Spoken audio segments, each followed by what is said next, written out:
పరిశుద్ధ గ్రంథంలో నుంచి గలతీయులకు రాసిన పత్రిక 6వ అధ్యాయము 7వ వచనాన్ని మనము ఈ ఉదయ కాలంలో ధ్యానిద్దాం. మోసపోకుడి, దేవుడు వెక్కిరింపబడడు. మనుష్యుడు ఏమి విత్తునో ఆ పంటనే కోయును. హల్లెలూయా. దేవుని నామానికి మహిమ కలుగును గాక. కనుక దేవుడు, మనం తెలుసుకోవాల్సిన ముఖ్యమైన సత్యం ఏంటంటే, దేవుడు న్యాయమైన తీర్పు తీర్చేవాడు. ఆయన ఎప్పుడు అన్యాయస్తుడు కాదు. ఆయన ఉత్తముడు. ఆయన ఏ కార్యం చేసినా దాంట్లో నిశ్చయముగా కారణం అనేది ఉంటుంది. దేవుడు అంటున్నాడు, మోసపోవద్దండి. దేవుడు వెక్కిరింపబడ్డాడు. అంటే దేవుణ్ణి మనము క్వశ్చన్ చేయలేం.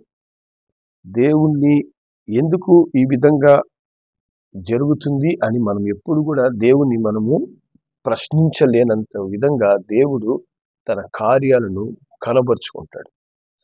దేవుడు అంటున్నాడు, మనుష్యుడు ఏది విత్తుతూ వెళ్తాడో ఆ పంటనే ఒక దినం కోస్తాడంట. దేవుని నామానికి మహిమ కలుగును గాక. కనుక మన జీవితంలో మనం చేసే ప్రతి క్రియ ఒక విత్తనం లాంటిది. ప్రతి క్రియ, మనం మాట్లాడే మాటలు విత్తనాలే, మనం చేసే పనులు విత్తనాలే, మనము ఆలోచించే ఆలోచనలు విత్తనాలే. మనము ఏది మనము చేస్తున్నామో, మనం జీవిస్తూ అవన్నీ కూడా ఒక విత్తనాలుగా విత్తబడి అవి ఒక దినము ఫలిస్తాయి.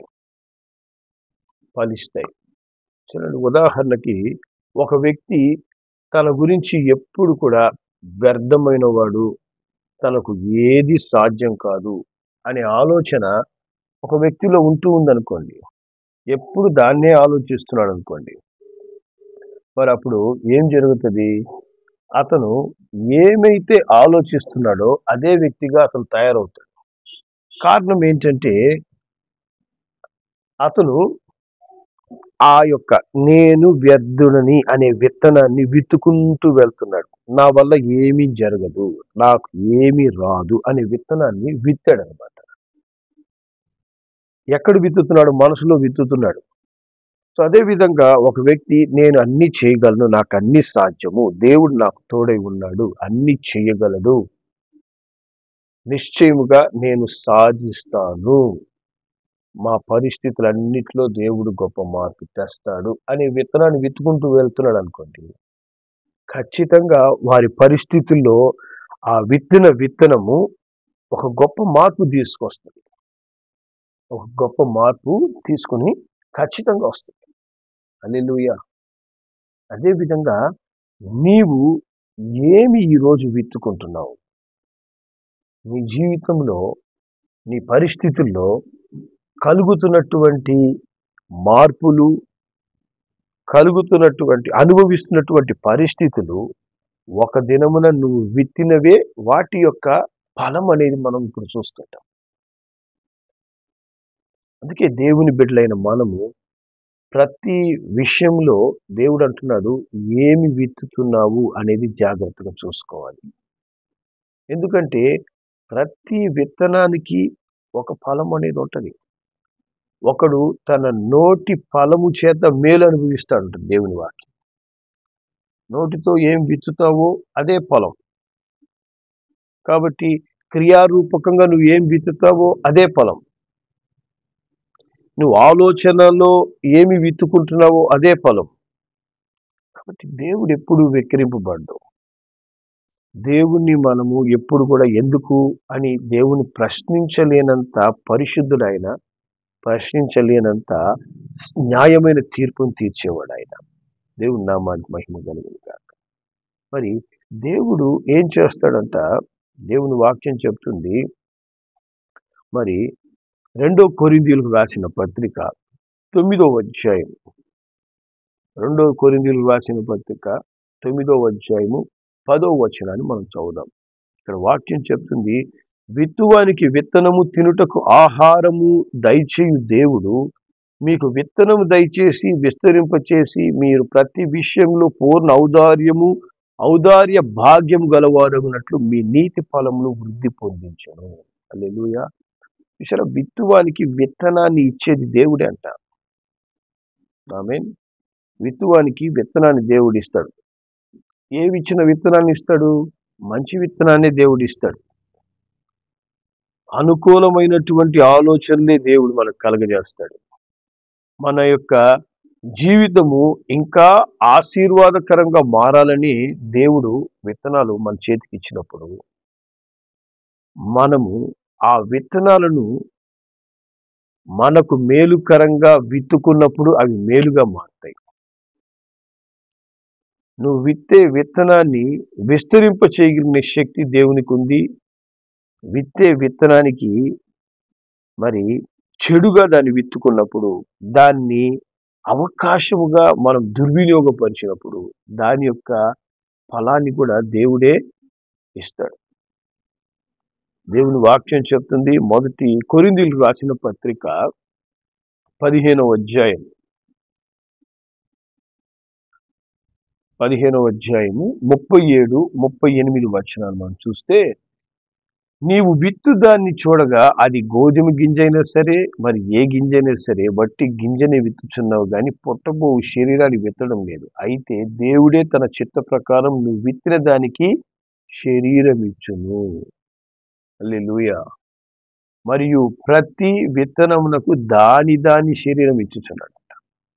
సరే, కాబట్టి మనము ఏ విత్తనాన్ని విత్తుకుంటూ వెళ్తున్నాం? కొంతమంది మరి కుళ్ళు అనే విత్తనాన్ని విత్తుతారు.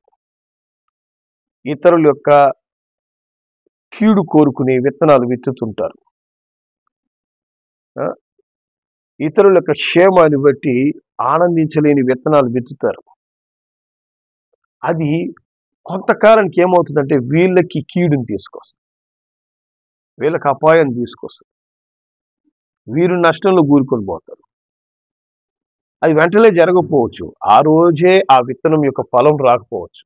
కానీ ఆ విత్తనముకి విత్తే సమయం ఉన్నట్లే ఫలించే సమయానికి దానికి శరీరాన్ని దేవుడు ఇస్తాడంట.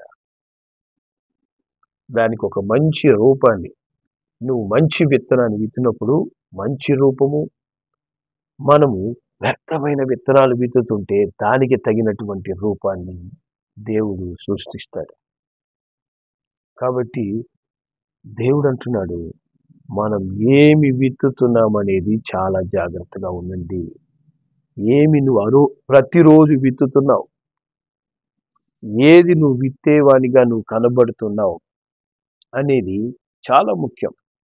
చూడండి, హోషియా గ్రంథంలోకి మనం వెళ్తే, హోషియా గ్రంథము 10వ అధ్యాయం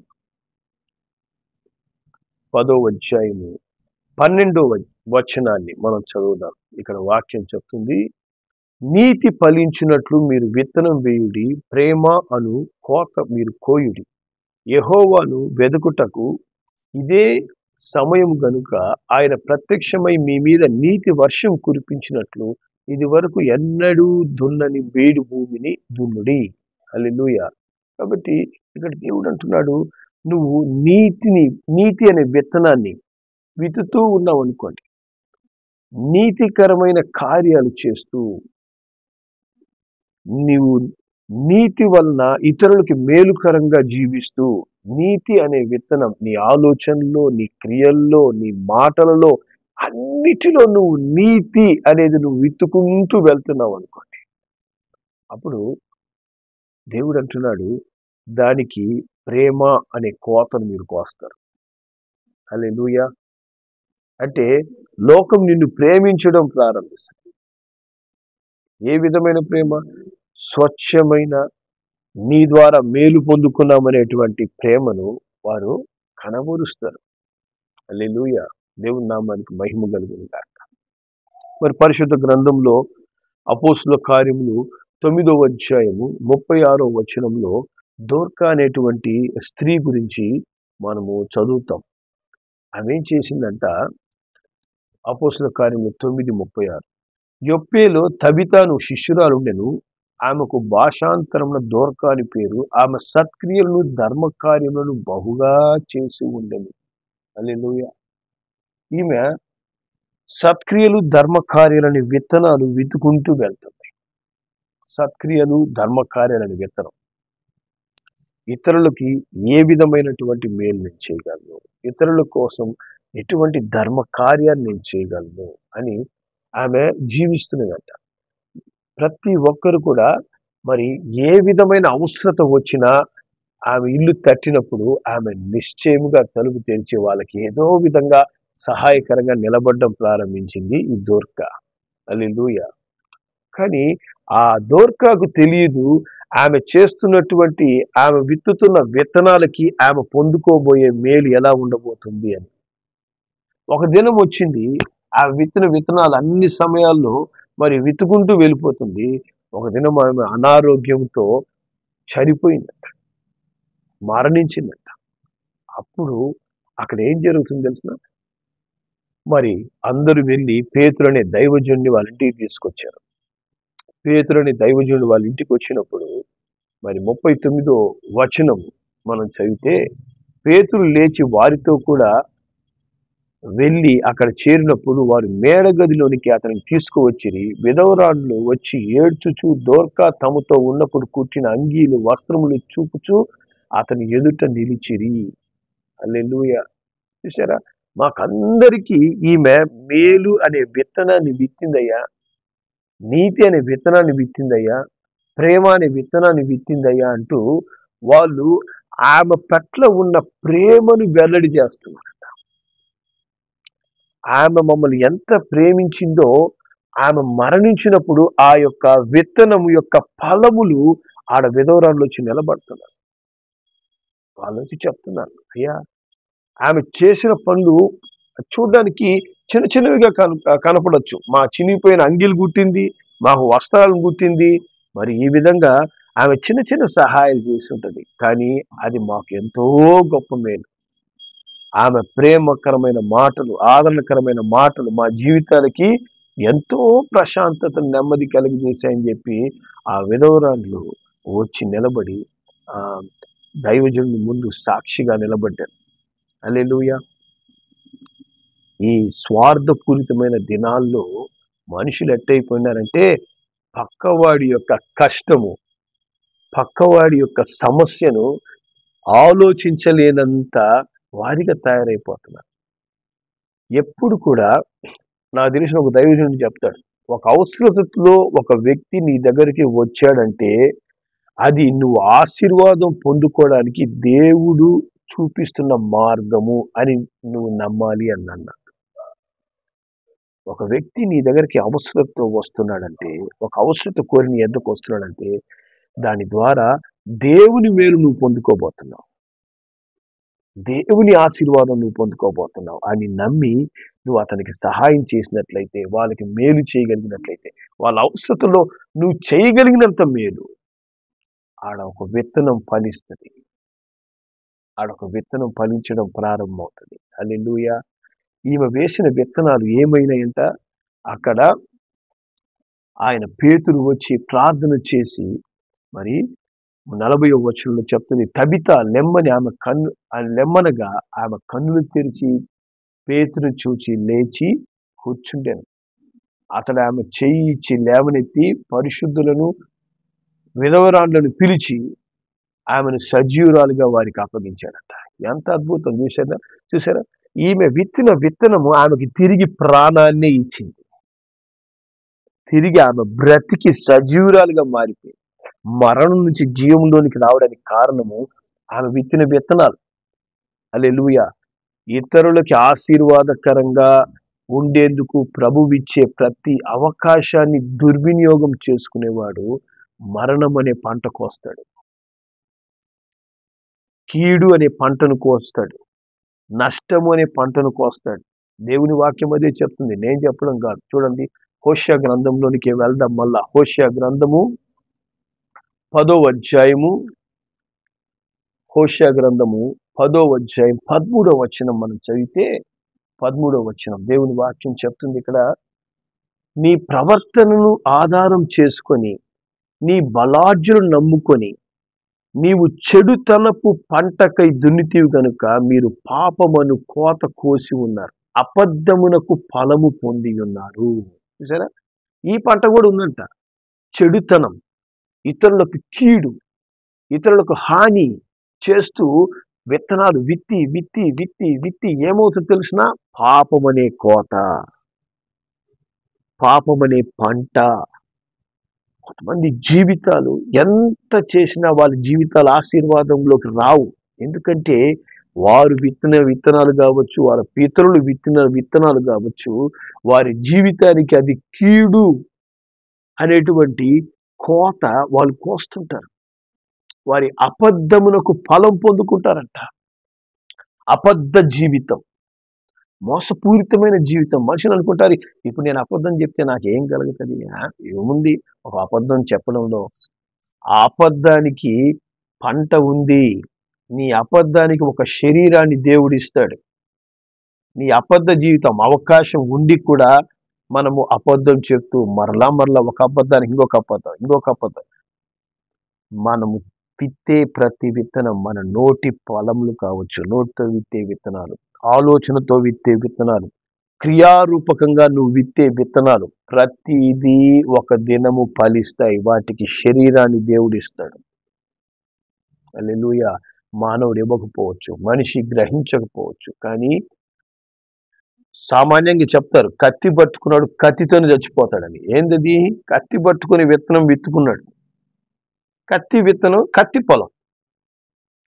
కాబట్టి మనం ఏమి ఆలోచిస్తున్నామో, ఏమి మాట్లాడుతున్నామో, ఏమి చేస్తున్నామో అన్నిటికీ ఒక ఫలం అనేది ఒక రోజు రాబోతుంది. దానికి ఒక రూపం తయారవుతుంది. అది మన కాలంలో పొందుతామో, మన బిడ్డల కాలంలో కలుగుతుందో, అది కలిగి తీరుతుంది. తప్పకు మిస్ అయ్యే ఛాన్స్ అయితే లేదు. అది ఖచ్చితంగా జరుగుతుంది. మనము మన జీవితాన్ని పాపములో జీవిస్తూ పాపం అనే విత్తనాన్ని విత్తుకుంటున్నాం అనుకోండి, లోకానుసారమైన జీవితం జీవిస్తూ లోకంలో మునిగి తేలుతూ దేవునికి సమయం ఇవ్వకుండా ఇష్టానుసారంగా జీవిస్తూ ఇప్పుడు సంతోషించే ఈ జీవితాన్ని, ఇప్పుడు లోకంలో సంతోషించే జీవితాన్ని విత్తుకుంటూ వెళ్తున్నాం అనుకోండి, దానికి కూడా పంట ఒక రోజు వస్తుంది. దానికి ఒక ఫలం ఉంది. కాబట్టి మనం ఏమి చేస్తున్నామో, ఏమి చూస్తున్నామో, ఏమి ప్రవర్తిస్తున్నామో అన్నిటికీ ఫలం వచ్చే దినం ఒక రోజు ఉంది. హల్లెలూయా. అప్పుడు దేవా ఎందుకు ఈ పరిస్థితి వచ్చింది, ఎందుకు ఈ విధంగా నేను సమస్య ఎదుర్కొంటే, ఎందుకు నా బిడ్డలు ఈ విధంగా శోధించబడుతున్నారంటే విత్తిన విత్తనాలు సరిగా లేవు. మంచి విత్తనాలు విత్తలేదు. మంచి విత్తనాలు విత్తనప్పుడు మంచి ఫలాలు అనేవి రావు. కాబట్టి మనం ఏం విత్తుతున్నామనే జాగ్రత్త. పాపం అనే కోతలు కోసే విధంగా చెడుతనం అనే విత్తనాన్ని, చెడుతనం అనే పంటను మనము వెత్తకూడదు. పాపం అనే కోత ఏం చేస్తుంది? మరణాన్ని తీసుకొస్తుంది. అది మన తర్వాత తరములకు కీడుగా మారిపోద్ది. ఇప్పుడు మనం చూడలేకపోవచ్చు. కాబట్టి నువ్వు నీ మాట, నీ ఆలోచన, నీ యొక్క క్రియలు ఎప్పుడు కూడా దేవునికి మహిమకరంగా ఉండే విధంగానే ఉంచుకోవాలి. అట్టి విత్తనాలే విత్తాలి.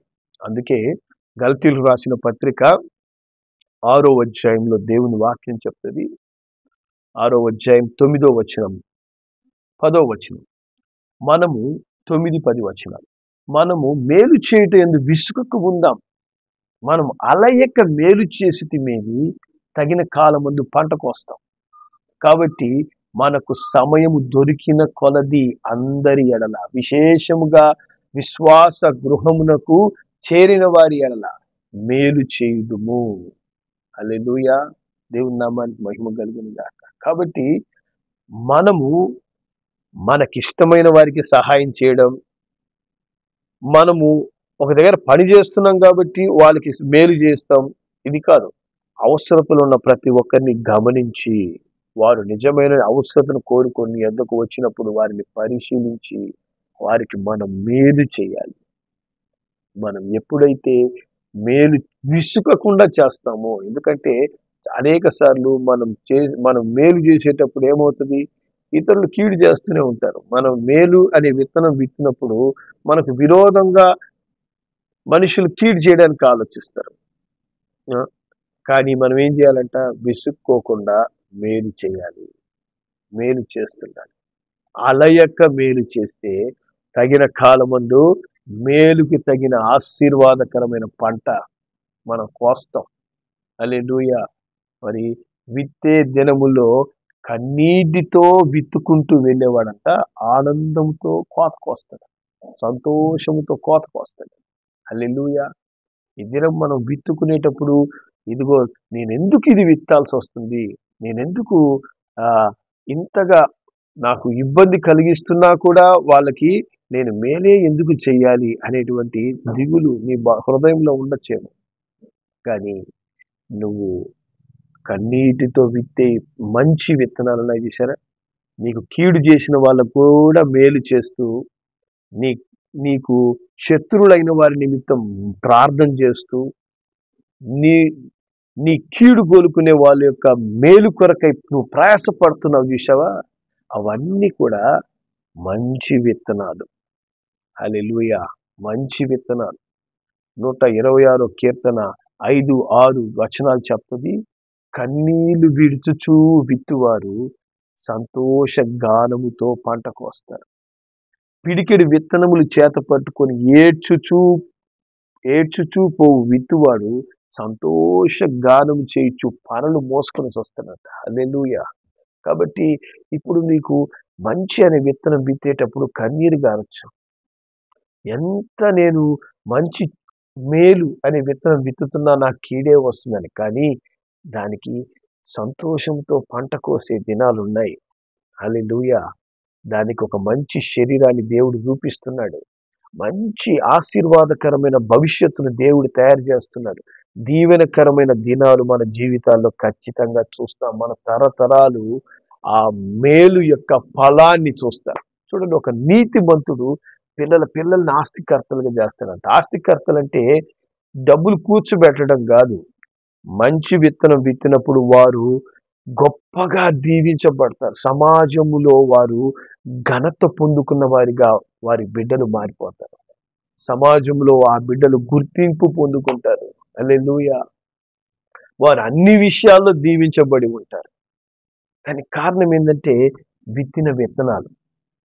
చెడు విత్తనాలు మనం విత్తితే అది మన బిడ్డలకి నాశనము. మంచి విత్తనాలు విత్తితే అది మనకు వెంటనే మేలు కనపడకపోవచ్చు, కానీ నిశ్చయముగా మరి దోర్క మేలు పొందుకున్నట్లు మనము మేలు చూస్తాము. మన బిడ్డలు ఆ మేలు యొక్క ఫలాలు కోస్తారు. హల్లెలూయా. ఈరోజు మనం ఒకసారి పరీక్షించుకుందాం. మనము ఎటువంటి విత్తనాలు విత్తుతున్నాం? నోటితో శాపగ్రస్తమైన విత్తనాలు, ఆలోచనలో ఇతరుల యొక్క కీడు కోరుకునే విత్తనాలు, క్రియల్లో ఇతరులకి మేలు చేస్తున్నట్టు నటిస్తూ ఇతరులకు విరోధముగా చేసే విత్తనాలు విత్తడం ఆపివేయండి. ఎవరు చూడడం లేదులే, ఎవరికి ఏం తెలుసు, నేనేం చేసినా కూడా ఎవరు ఇప్పుడు గమనించారంటే దేవుడు అన్నిటికీ శరీరాలను తయారు చేస్తున్నాడు. ప్రతి విత్తనము నీకు అది మేలుగన్నా కీడుగన్నా తయారవుతుంది. దోర్క చేసిన వేసిన మేలుకరమైన విత్తనాలు ఆమెకు జీవాన్ని ఇచ్చాయి. మేలుకరంగా మనం విత్తినప్పుడు మనకు మేలు, మనకు ఇతరుల కీడు చేసే ఇతరులకు హానికరమైనటువంటి విత్తనాలు విత్తినప్పుడు అది కీడుగా మారుతుంది. కాబట్టి ఇప్పుడే దేవుని దగ్గర పశ్చాత్తాపడదాం. దేవా, ఇదిగో ఇప్పుడు వరకు నేను సరైన విత్తనాలు విత్తకున్నట్లయితే నన్ను క్షమించు. ఆ ఫలం, దాని యొక్క ఫలం నాపై కానీ నా బిడ్డల మీద కూడా రాకుండా అయ్యా నీ దగ్గర నేను క్షమాపణ కోరుకుంటున్నానని చెప్పి ప్రభు దగ్గర పశ్చాత్తాపడినప్పుడు దేవుడు కనికరాన్ని చూపిస్తాడు. నిజముగా హృదయపూర్వకంగా దేవుని దగ్గర కన్నీటితో ఒప్పుకొనండి. ఒప్పుకొని మనం ఏం చేయాలా? తిరిగి కన్నీటితో మంచి అనే విత్తనాలు విత్తాలా. దాని ఫలితం ఖచ్చితంగా మన జీవితాలకి ఒకరోజు మేలుకరంగా మనం చూస్తాం. ప్రభు అట్టి అనుభవాలు గుండా మనందరిని నడిపించును గాక. ఆమేన్. ప్రార్థన చేద్దాం. ప్రేమగల మా తండ్రి, నీకు వందనాలు స్తోత్రములు చెల్లిస్తున్నామయ్యా. ఇదిగో తండ్రి మోసపోకుడి, దేవుడు వెక్కిరించబడ్డు, ఏమి మనుష్యుడు విత్తుతాడో అదే పంట అని చెప్పావు. అవును తండ్రి, ఈ దినమున అనేకుల జీవితాలు దుర్భరంగా, బాధాకరంగా, తండ్రి కష్టకరంగా మారడానికి కారణం వారు విత్తిన విత్తనాలు సరిగా లేవు, వారి యొక్క ఆలోచనలు సరిగా లేవు, వారి నోటి మాటలు సరిగా లేవు, వారి క్రియలు సరిగా లేవు. ఆ యొక్క మరణకరమైన విత్తనాలు విత్తినందువల్ల దాని యొక్క ఫలితాన్ని అనుభవిస్తున్నారయ్యా. దేవా కృప చూపించండి. ఈ సమయంలో నైనా నీ సన్నిధిలో మేము పశ్చాత్తాపడుతున్నాం, క్షమించమని కోరుకుంటున్నాం. నైనా వ్యర్థమైన విత్తనాలు మేము విత్తి ఉన్నట్లయితే అది మాకు మా యొక్క తరములకు శాపముగా మారకుండా అయ్యా ఇప్పుడే ఆ శాపమును నైనా మీ సన్నిధిలో మేము ఒప్పుకుంటుండగా కొట్టివేయండి నాయన, పరిశుద్ధపరచండి నాయన. దీవెనకరమైనటువంటి ఆశీర్వాదకరమైన ఫలములు నైనా మేము మా యొక్క తరతరములు అనుభవించే రీతిగా అయ్యా తండ్రి, ఇకపై మంచి విత్తనాలు విత్తగలిగే మనస్సు, మేలుకరమైన విత్తనాలు విత్తే ఆలోచనలు, క్రియలు మా జీవితాల్లో ఉంచమని మీ చేతికి మమ్మల్ని అప్పగించుకుంటూ యేసు నామములో ప్రార్థించి అడిగి వేడుకుంటున్నాం తండ్రి, ఆమేన్.